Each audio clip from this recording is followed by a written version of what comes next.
Hello friends, നമ്മൾ മറ്റുള്ളവരുടെ സന്തോഷിക്കുന്ന നിമിഷങ്ങൾ കാണുമ്പോൾ സ്വയം സങ്കല്പിച്ച് നോക്കാറില്ലേ, അത് എനിക്കായിരുന്നെങ്കിൽ അല്ലെങ്കിൽ ഞാനായിരുന്നെങ്കിൽ. ഉദാഹരണത്തിന് ഒരാൾ വാഹനം കഴിക്കുമ്പോഴോ വീട് വെക്കുമ്പോഴോ കല്യാണം കഴിക്കുമ്പോഴോ കല്യാണമൊക്കെ കാണുമ്പോൾ നമ്മൾ ചുമ്മാ സങ്കല്പിക്കാറില്ലേ, എൻ്റെ കല്യാണമായിരുന്നെങ്കിൽ എങ്ങനെ ആവണം, എങ്ങനെ ആക്കണം. അതുപോലെ നിങ്ങൾ ആരെങ്കിലും ഒരു മരണ വീട്ടിൽ ചെല്ലുമ്പോഴോ അല്ലെങ്കിൽ ഒരു മരണം കാണുമ്പോഴോ എൻ്റെ മരണം എങ്ങനെ ആയിരിക്കണം എന്നാരെങ്കിലും ചിന്തിച്ചിട്ടുണ്ടോ?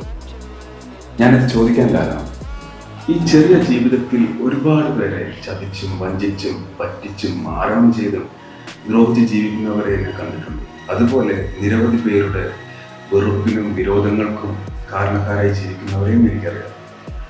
അവരുടെ ഒന്നും പൊരുത്തവും ഇല്ലാതെ ഇവിടുന്ന് വിട പറയുന്ന ഒരു അവസ്ഥ എന്ന് പറയുന്നത് അത്ര ഭീകരമായിരിക്കും അല്ലേ? അതുകൊണ്ടാണ് മരണത്തെ ഓർക്കണം എന്ന് ഞാൻ പറഞ്ഞത്. കാര്യം വണ്ടിയും വീടും വിവാഹവും ഇല്ലാതെ ആൾക്കാർ ഇവിടെ ജീവിക്കുന്നുണ്ട്, പക്ഷെ മരണമില്ലാത്ത ഒരുത്തരും ഇന്ന് ഈ ഭൂമിയിൽ ജീവിച്ചിട്ടില്ല. അതുകൊണ്ട് മറ്റുള്ളവർക്ക് ബുദ്ധിമുട്ടില്ലാതെ എപ്പോഴും നല്ല കാര്യങ്ങൾ ചിന്തിക്കാനും സംസാരിക്കാനും പ്രവർത്തിക്കാനും ശ്രമിച്ചാൽ നിങ്ങൾക്ക് മരണത്തിൽ മാത്രമല്ല ഈ ജീവിതത്തിലും നല്ല കാര്യങ്ങൾ റിഫ്ലക്ട് ചെയ്ത് കാണാൻ കഴിയും. All the best guys.